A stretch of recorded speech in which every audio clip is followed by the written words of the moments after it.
Study IQ IAS, आपका selection हमारा मिशन। So before the latest RBI monetary policy committee meeting हर जगह न्यूज में यही था कि क्या आरबीआई अब इंटरेस्ट रेट को कम करेगा, रेपो रेट को कम करेगा या नहीं। बिकॉज चाहे इंडिविजुअल हो, बिजनेस ओनर हो या कोई बड़ा कॉर्पोरेट हो, सभी यहां पर उम्मीद लगा के बैठते हैं कि आरबीआई रेपो रेट कम करेगा तो उनके लिए जो कॉस्ट ऑफ बोरोइंग है, उधार लेते वक्त जो इंटरेस्ट पेमेंट करना पड़ता है इंटरेस्ट रेट पर, वो कम हो जाए ताकि उधार लेना ईजी हो जाए। बट ये उम्मीद सभी की थी, बट ऐसी उम्मीद तो नहीं देखने को मिली। उम्मीद पर यहां पर आरबीआई ने पानी फेर दिया। मॉनेटरी पॉलिसी कमेटी कहती है कि भैया रेपो रेट में कोई चेंजेस नहीं है, 5.5% पर वो मेंटेन्ड है, और ना ही पॉलिसी स्टांस में कोई चेंजेस हैं, वो भी न्यूट्रल पर है। न्यूट्रल का मतलब क्या है कि इंटरेस्ट रेट बढ़ भी सकता है और कम भी हो सकता है डिपेंडिंग अपॉन द सिचुएशन।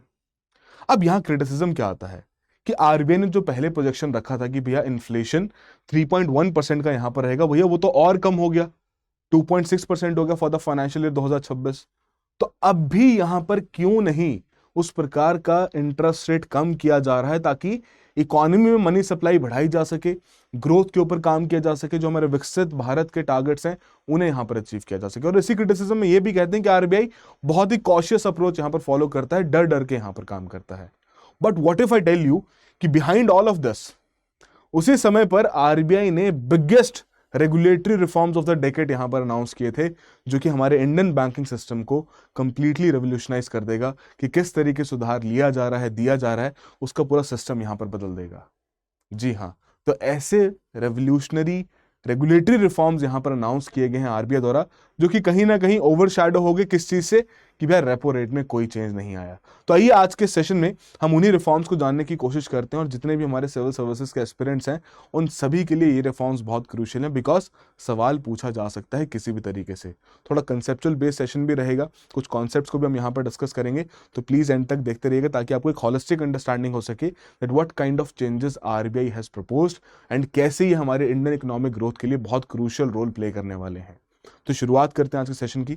मेरा नाम अरविंद गुलेरिया है, but before directly jumping into the reforms, पहले एक बार देख लेते हैं कि इन्फ्लेशन के कंटेक्स्ट में क्या कहा जा रहा है। देखिए, इन्फ्लेशन के कंटेक्स्ट में अगर अगस्त 2025 तक का डेटा देखना हो तो जो हमारे सीपीआई इन्फ्लेशन है, हेडलाइन इन्फ्लेशन है, 2.1% पर यहां पर लाई करी, जो कि बहुत ही कंफर्टेबल रेंज में है। बल्कि जो लोअर रेंज है 2 से 6% तक की जो ब्रैकेट हम यहां पर फॉलो करते हैं, उसका जो लोअर रेंज है उसके आसपास देखने को मिलता है। इवन Q2 और Q3 के लिए तो कह रहे हैं कि भैया उस लोअर रेंज से भी डिप आ जाएगा, 1.8% तक का देखने को मिलेगा, जिसकी वजह से जो ईयरली एस्टिमेट है, जो कि पहले 3.1 3.2% का रखा जा रहा था, वो अब 2.6% का यहां पर हो चुका है। तो यहीं से बात आती है कि भैया अगर इतना ही मेजर कोलैप्स इन्फ्लेशन का हो रहा है तो आरबीआई क्यों इसके ऊपर काम नहीं कर रहा। एंड मोर ओवर, अगर वहीं हम एक्सपोर्ट सेगमेंट की बात करें तो एक्सपोर्ट्स में थोड़ा सा इंक्रीज देखने को मिला, और उस इंक्रीज में electronic goods, engineering goods, drug and pharmaceuticals, इन सभी का एक इंपॉर्टेंट कॉन्ट्रीब्यूशन रहा है। बट यहां पर आरबीआई एक कॉशियस अप्रोच फॉलो करने के लिए कहता है।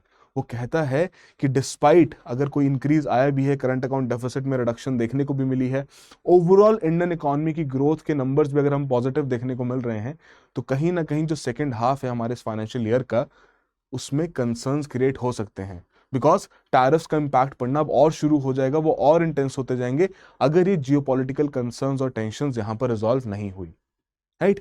तो इसी कॉशियस अप्रोच को फॉलो करते हुए उनके द्वारा यहां पर रेट पॉज लगाया गया। 3 इंपॉर्टेंट रीजंस यहां पर हाईलाइट किए।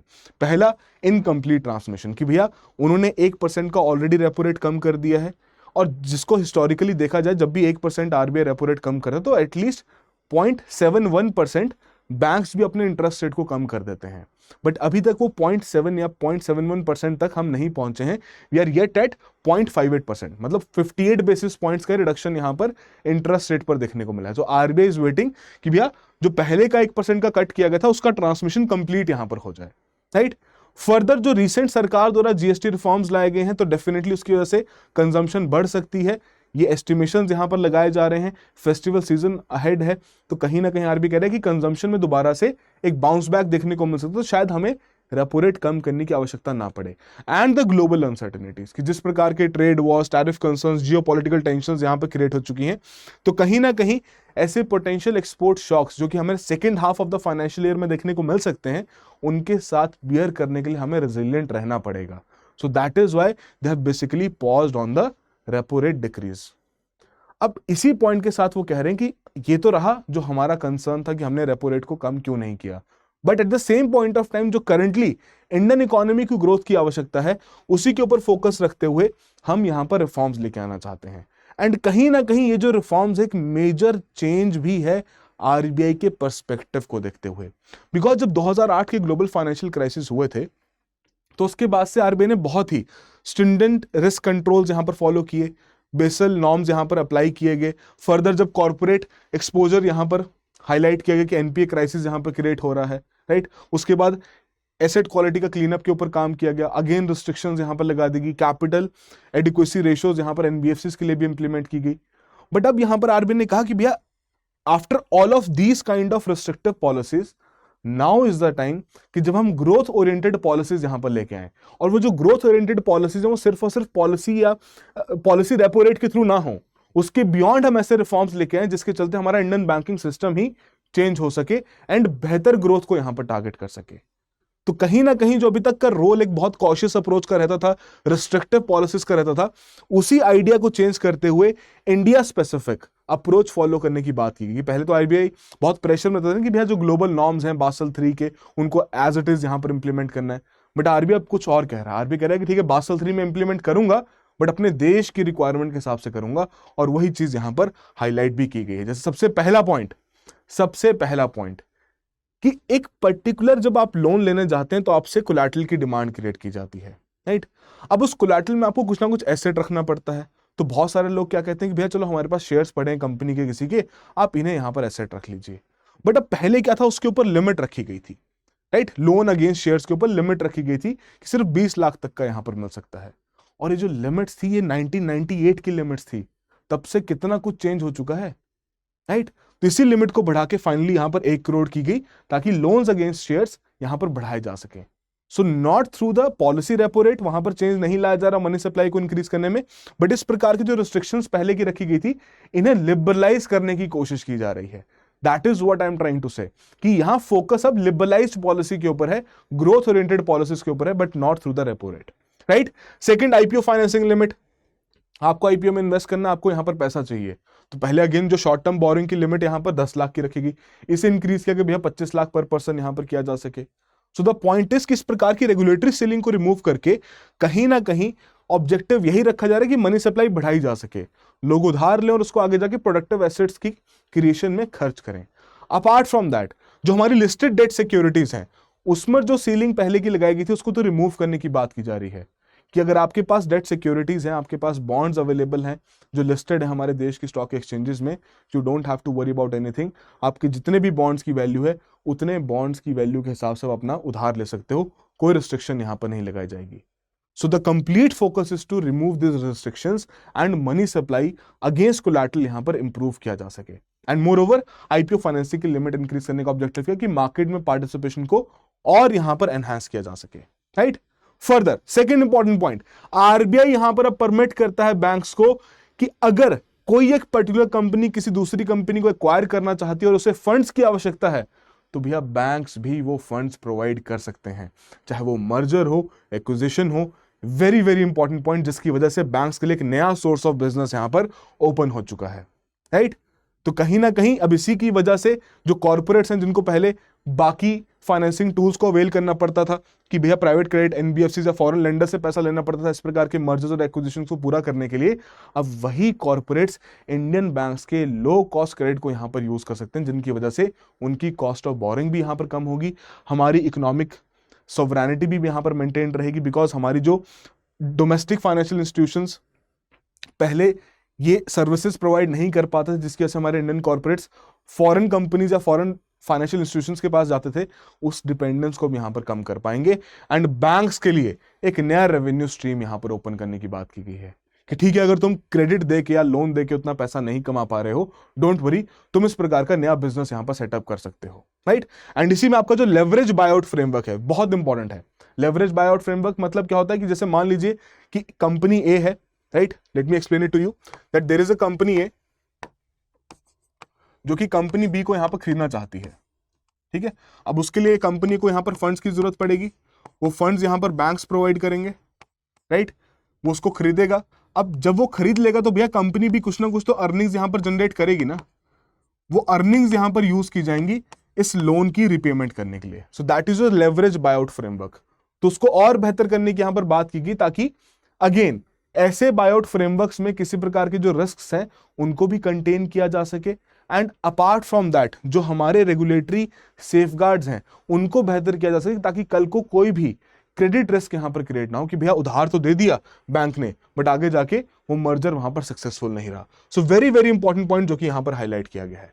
Alright, now the third reform, very crucial. आपने सुना होगा DICGC के बारे में, राइट? जरा चैट बॉक्स और कमेंट बॉक्स में बताओ उसकी फुल फॉर्म क्या है और एग्जैक्टली वो करता क्या, बल हम थोड़ा सा डिस्कस कर लेंगे वैसे उसके बारे में, राइट? अब जनरली क्या होता है कि आपका जो DICGC है ये आपके जो बैंक अकाउंट्स में जो पैसा अवेलेबल है उसको प्रोटेक्ट करता है up to a certain limit. चलो ये सवाल आपके लिए रहा कि कितनी लिमिट के लिए यहां पर आप अपना पैसा इंश्योर करवा सकते हो, वो जरा चैट बॉक्स और कमेंट बॉक्स में बताओ, राइट? अब यहां पर पहले क्या होता था, पहले ये सिलसिला था कि 100 रुपए के लिए 12 पैसे का इंश्योरेंस यहां पर बैंक्स करवाते थे। कस्टमर को पे करना नहीं होता था, बैंक्स ही वहां पर पे करते थे। बट द पॉइंट इज, अब चाहे वो बैंक एक सेफ बैंक हो, चाहे वो बैंक एक रिस्की बैंक हो, भैया हर एक केस में अमाउंट यहां पर सेम ही है। तो यहां इस चीज को चेंज करने की बात की गई कि यार देखो, अगर एक तुम रिस्की बैंक हो, तुम्हारे फाइनेंशियल थोड़े से हिले हुए हैं, तुम्हें उस समय पर ज्यादा इंश्योरेंस का पेमेंट करना पड़ेगा। अगर आप सेफ बैंक हैं, अच्छे तरीके से काम कर रहे हैं, आपका सभी कुछ यहां पर मेंटेन्ड है, कैपिटल मेंटेन्ड है, एनपीए मेंटेन्ड है, लेवरेज रेशियो मेंटेन्ड है, you are completely under the PCA framework, then you don't have to worry. आपके लिए इंश्योरेंस का जो प्रीमियम अमाउंट रहेगा उसे सिग्निफिकेंटली कम कर दिया जाएगा। तो एक तरीके से अच्छे बैंक्स को इंसेंटिवाइज करने के लिए ऑब्जेक्टिव यहां पर रखा गया, ताकि बैंक्स अपनी फंक्शनिंग्स, अपने क्रेडिट सिस्टम, इन सभी चीजों को यहां पर इंप्रूव कर सकें। एंड जो मॉरल हैजार्ड था, क्योंकि क्रॉस सब्सिडाइजेशन हो रहा है ना एक तरीके से, कि जो रिस्की बैंक है वो भी उतना ही प्रीमियम पे कर रहे हैं एंड जो सेफ बैंक है वो भी उतना प्रीमियम पे कर रहे हैं।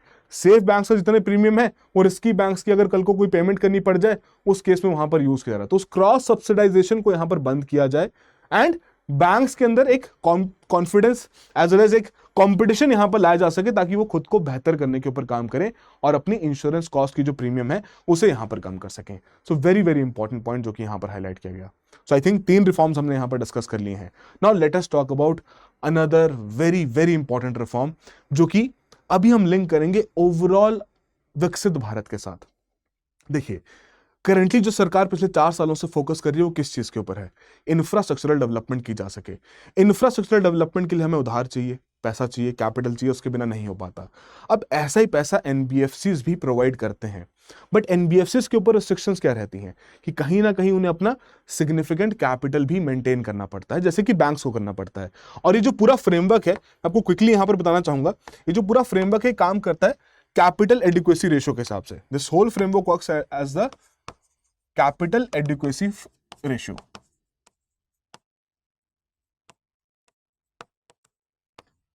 CAR, इसका सिंपल सा मतलब क्या है कि ये जो फाइनेंशियल इंस्टीट्यूशन है, चाहे वो बैंक्स हो, एनबीएफसीज हो, उनको अपने रिस्क वेटेड एसेट्स के हिसाब से यहां पर कैपिटल मेंटेन करना रहेगा, राइट? रिस्क वेटेड एसेट का मतलब यहां पर क्या है? जाहिर सी बात है, अगर कोई भी फाइनेंशियल इंस्टीट्यूशन इस प्रकार का लोन किसी को प्रोवाइड कर रहा है तो उसके लिए वो क्या बन रहा है? उसके लिए एक एसेट यहां पर क्रिएट हो रहा है। बट हर एक एसेट के साथ कुछ ना कुछ रिस्की नेचर अटैच रहेगी, कुछ ना कुछ रिस्क वेट अटैच रहेंगे, राइट? अब यदि मैं कह लेता हूं कि भैया इंफ्रास्ट्रक्चरल लोन्स दिए जा रहे हैं, तो जाहिर सी बात है उसके साथ रिस्क वेट भी ज्यादा रहेगा। अगर रिस्क वेट ज्यादा रहेगा तो उसकी वजह से जो रिस्क वेटेड एसेट की वैल्यू है वो भी ज्यादा रहेगी। जैसे मान लो 10 करोड़ का लोन है, 50% का रिस्क वेट है, दैट मींस जो रिस्क वेटेड एसेट है वो 5 करोड़ का यहां पर बन गया, राइट? तो रिस्क वेटेड एसेट की वैल्यू भी यहां पर ज्यादा रहेगी, और जितनी ज्यादा रिस्क वेटेड एसेट की वैल्यू रहेगी उतना ही ज्यादा उस फाइनेंशियल इंस्टीट्यूशन को अपना कैपिटल भी मेंटेन करना रहेगा। आप सभी ने कॉन्सेप्ट जरूर पढ़ा होगा, जितने भी एस्पिरेंट्स यहां पर इस वीडियो को देख रहे हैं, राइट? उतना ही ज्यादा कैपिटल भी मेंटेन करना रहेगा, राइट? अब जनरली क्या होता था कि अगर ज्यादा कैपिटल मेंटेन करना है तो एनबीएफसीज उस प्रकार के लोन्स एक्सटेंड नहीं कर पाते थे, या अगर लोन्स एक्सटेंड करते थे तो उन पर ज्यादा इंटरेस्ट रेट वहां पर चार्ज करते थे, जिसकी वजह से ऐसे इंफ्रास्ट्रक्चरल प्रोजेक्ट्स फाइनेंशियली वायबल नहीं हो पाते थे। अब उसी कंसर्न को यहां पर एड्रेस करने के लिए यहां पर क्या कहा गया कि जो इंफ्रास्ट्रक्चरल प्रोजेक्ट्स के लिए जो लेंडिंग यहां पर की जा रही है एनबीएफसीज द्वारा, उनके रिस्क वेट्स को यहां पर कम कर दिया जाए, ताकि उन्हें फिर कम कैपिटल मेंटेन करना पड़े और इस पर्टिकुलर सेगमेंट के लिए, इंफ्रास्ट्रक्चरल लेंडिंग के लिए लोन्स की मात्रा और बढ़ाई जा सके, जो कि करंटली हमारे देश में बहुत क्रूशियल है। But again very important point, तो क्या सारे इंफ्रास्ट्रक्चरल प्रोजेक्ट्स के लिए बढ़ा दीजिएगा? जी नहीं, कि जो आपके प्रोजेक्ट्स ऑपरेशनल प्रोजेक्ट्स हैं स्टेडी रेवेन्यूज के साथ, उनके लिए भी यार लोअर रिस्क रखो। जो आपके अंडर कंस्ट्रक्शन प्रोजेक्ट अभी बनने बाकी हैं उनके लिए हायर रिस्क रखो, ताकि ऐसे प्रोजेक्ट्स के लिए इंसेंटिवाइजेशन यहां पर की जा सके। That is the whole point. NBFCs के लिए भी एक ब्रॉड मैंडेट यहां पर रखा जा सके कि भैया आप भी ऐसी लेंडिंग यहां पर कर सकते हैं। अपार्ट फ्रॉम दैट, बहुत सारे बैंक्स हैं जो कि अपने सब्सिडरी एनबीएफसीज वहां पर क्रिएट करते हैं, जिसकी वजह से अगर सब्सिडरी एनबीएफसी किसी प्रकार के सेक्टर को लेंडिंग कर रहा है तो बैंक जनरली नहीं कर पाता। ऐसा एक बहुत बड़ा पैराडॉक्स यहां पर इंडिया के रेगुलेटरी रिफॉर्म में था, राइट। बट उसी रेगुलेटरी सिस्टम को चेंज करने के लिए यहां पर बोला गया कि इस चीज को भी हम रिजॉल्व करेंगे एंड बैंक्स और एनबीएफसीज मिलके यहां पर, है ना, ओवरलैपिंग लेंडिंग भी कर सकते हैं सेम सेक्टर को, कोई दिक्कत वाली बात नहीं, ताकि डिफरेंट रेगुलेशंस के चलते किसी एक सेक्टर को वहां पर लेंडिंग की जो सुविधा है, मनी प्रोवाइड करने की जो सुविधा है, उसको हम रिस्ट्रिक्ट न करें, क्योंकि खासकर हमारे इंफ्रास्ट्रक्चरल प्रोजेक्ट्स के लिए बहुत क्रूशियल है।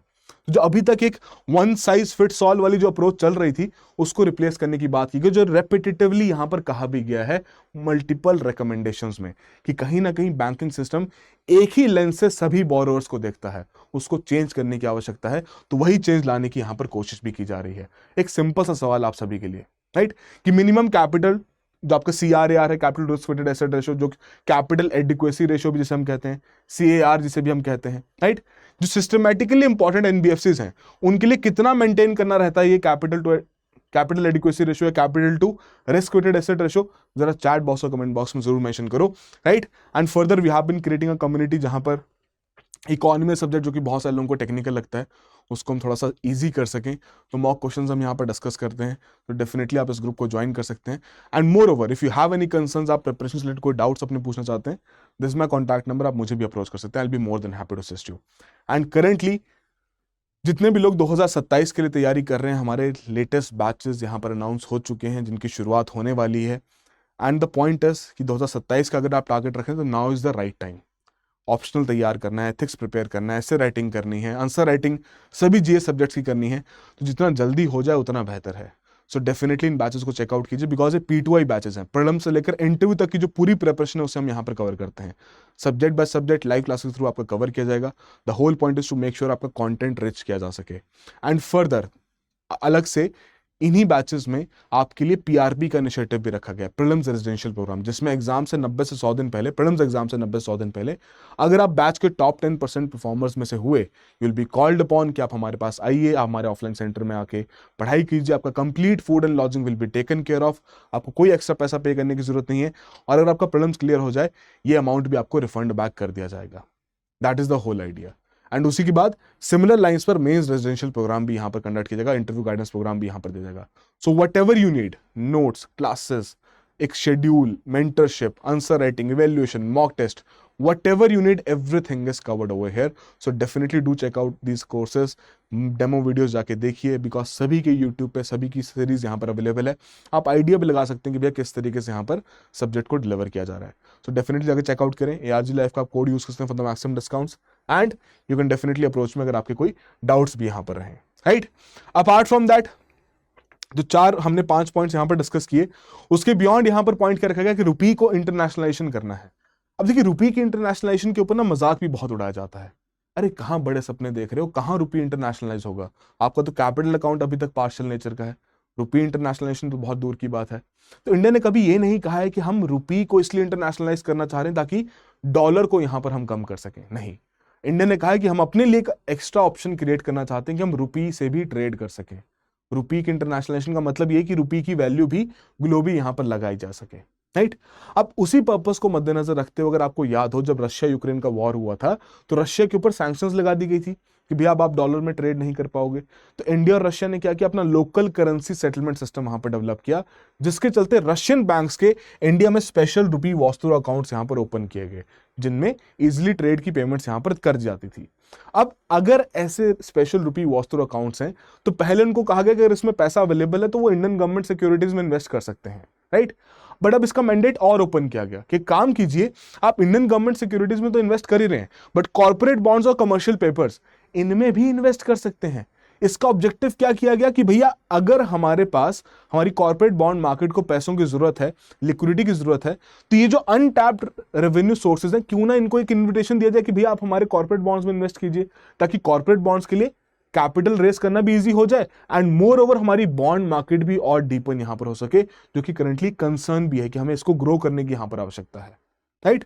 अपार्ट फ्रॉम दैट एनकरेज किया फॉरेन एंटिटीज को कि होल्ड कीजिए रुपीस एंड हमारी डेट मार्केट्स में यहाँ पर इन्वेस्ट कीजिए, एंड कहीं ना कहीं जो इंडिया की रिलायंस है यूएस डॉलर के सेटलमेंट्स के ऊपर, एंड मोर ओवर जो हमारे बहुत सारे इंडियन कॉर्पोरेट फाइनेंसिंग टूल्स यहाँ पर डेवलप किए जाते हैं कि चलो बाहर से उधार लिया जाए, उसको भी यहाँ पर रिड्यूस किया जा सके, तो उसी पर्पस को मद्देनजर रखते हुए and at the same time rupee को इंटरनेशनलाइज करने के लिए ये स्टेप्स यहाँ पर लिए गए। But this is not just it, इसके अलावा यहाँ पर और स्टेप्स क्या लिए जा रहे हैं कि जो हमारे मेजर ट्रेडिंग पार्टनर्स जैसे कि हमारा यूएई हो गया, इंडोनेशिया हो गया, उनकी जो करेंसीज है रुपया और दिरहम, इनके साथ हमारे रेफरेंस रेट सेट किए जाएं। अब इसका मतलब क्या है, मैं आपको क्विकली समझाता हूं। देखिए, अगर हम जब भी किसी और करेंसी के साथ अपना एक्सचेंज रेट निकालना चाहते हैं ना, तो पहले हम रुपये का डॉलर के साथ निकालेंगे, राइट, फिर वैसे ही दिरहम का डॉलर के साथ यहां पर देखेंगे एक्सचेंज रेट क्या है, फिर रुपये और दिरहम का यहां पर एक्सचेंज रेट निकलेगा, है ना, कि मतलब हम किसी एक मिडिल करेंसी, एक बिचौली करेंसी को यूज कर रहे हैं अपना एक्सचेंज रेट डिराइव करने के लिए। यहां पर कहा जा रहा है कि डायरेक्टली रेफरेंस रेट सेट किया जाए, बट इसमें फिर वो चिकन और एग वाली बात आ जाती है कि रेफरेंस रेट तब सेट होंगे जब दोनों देशों के बीच में ट्रेड उन्हीं करेंसीज में किया जाएगा, राइट। अब दोनों देशों में ट्रेड तभी ज्यादा फैसिलिटेट होगा जब पहले से रेफरेंस रेट पता रहेगा। तो इसी चीज को रिजॉल्व करने के लिए फाइनेंशियल बेंचमार्क इंडिया लिमिटेड काम कर रही कि भैया कैसे ट्रेड भी यहां पर बढ़ाया जाए एट द सेम टाइम एक फेज्ड मैनर में, ताकि पहले इनिशियली बिचौली करेंसी को हम यूज कर लें, बट एक फेज्ड मैनर में ट्रेड भी यहां पर बढ़ाया जाए एंड ऐसे रेफरेंस रेट्स इन पर्टिकुलर ट्रेडिंग पार्टनर्स की करेंसी के साथ सेटल किए जा सकें। Now what is the objective of it, कि जितनी जल्दी हम रेफरेंस रेट्स यहां पर एस्टैब्लिश कर लेंगे और ट्रेड भी यहां पर बढ़ता हुआ देखने को मिलेगा, उतना ही इजीली हम लोकल करेंसी सेटलमेंट सिस्टम को इंप्लीमेंट भी यहां पर कर पाएंगे बिना डॉलर की डिपेंडेंस के अलावा, है ना। You don't have to go through the dollar, that is the whole point जो कि यहां पर रेस किया गया और जिसके ऊपर काम करने की यहां पर बात भी रखी जा रही है। Apart from that, again to internationalise the rupee, RBI permit करता ऑथराइज्ड डीलर बैंक्स को कि भैया in Bhutan, Nepal and Sri Lanka rupees में भैया उधार दे सकते हैं आप, कोई दिक्कत नहीं है। एनआरआईज के रूल्स यहाँ पर इजी कर दिए गए हैं, तो इंडियन बैंक्स ऑथराइजेशन यहाँ पर मिल चुकी है कि रुपी लोन्स आप दीजिए आगे जाके, उनको रुपी में वापस पेमेंट भी यहाँ पर करना पड़ेगा। तो ऑब्जेक्टिव क्या है कि रीजनल फाइनेंशियल इंटीग्रेशन को यहाँ पर प्रमोट करना है एंड बैंक्स के लिए और अपॉर्चुनिटीज यहाँ पर क्रिएट करनी है। बिकॉज जो कंसर्न यहां पर आता है कि भैया बैंक्स उतना लोन जनरेट नहीं कर पा रहे, तो उस कंसर्न के लिए बैंक्स के लिए भी अगर आप देखो मल्टीपल अपॉर्चुनिटीज यहां पर क्रिएट की गई हैं। That is the whole idea and one of the very crucial ones, Basel 3। अब बासल 3 का टारगेट है जो आपके जो रिवाइज्ड बासल 3 के रूल्स हैं कि अप्रैल 2027 के लिए यहां पर किए जाएंगे। बट यहां पर आरबीआई ने क्या बोला है कि हम करेंगे तो करेंगे, बट उनकी जो एप्लीकेशन है वो हम टेलर करेंगे अपने इंडियन मार्केट्स के हिसाब से, इंडियन कंडीशंस के हिसाब से। कैसे कि अब इस पर्टिकुलर सेंस में अगेन जो एमएसएमई या फिर जो आपके रेजिडेंशियल रियल एस्टेट प्रोजेक्ट्स हैं, इनके लिए जो लोन्स दिए जाएंगे उन पर भी रिस्क वेट्स को कम किया जाएगा, जो कि हालांकि बासल 3 नहीं कहता कम करने के लिए, वो कहता है कि भैया इनको भी थोड़ा हाई रखो, बट वो कह रहे हैं कि भैया एमएसएमईज और रियल एस्टेट डेवलपमेंट प्रोजेक्ट्स के लिए हम रिस्क वेट्स को कम करेंगे। Similar logic, the same logic जो कि हमने एनबीएफसीज का समझा इंफ्रास्ट्रक्चर प्रोजेक्ट्स के साथ, सेम लॉजिक यहां पर भी अप्लाइड है कि अगर रिस्क वेट्स कम होंगे, बैंक्स और बढ़ चढ़ के इन सेक्टर्स को उधार दे पाएंगी, राइट। एंड कहीं ना कहीं जो इन पर्टिकुलर सेक्टर्स के एक बहुत ही यूनिक रिस्क प्रोफाइल्स हैं और जो नीड है इनको सपोर्टिव फाइनेंस की, उसको एड्रेस करते हुए ये स्टेप यहां पर लेने की बात की गई है कि बासल 3 भी किया जाएगा, बट अपने हिसाब से यहां पर किया जाएगा। हम हर बार इंटरनेशनल प्रेशर में आके, इंटरनेशनल नॉर्म्स के प्रेशर में आके सिर्फ वही नॉर्म्स को इंडिया में बिना चेंज के इंप्लीमेंट नहीं करेंगे। एंड एक सिलेक्टिव डेविएशन है यहां पर, जो स्ट्रिक्ट बासल 3 के नॉर्म्स हैं उनसे एक सिलेक्टिव डेविएशन है अपनी कंडीशंस को मद्देनजर रखते हुए, ताकि एक ओवरऑल रेगुलेटरी इंटीग्रिटी भी यहां पर मेंटेन रहे। And the whole point is to make sure कि जो भी कंसर्न्स हैं लोन से लेके, रिस्क प्रोफाइल से लेके या रिस्क मार्केट रिस्क से लेके, उनको भी एड्रेस किया जा सके। So that is the point, international norms को भी फॉलो करना है, but the same point of view India के स्पेसिफिक कंडीशंस के बेसिस पर उन्हें ऑल्टर भी यहां पर करना है।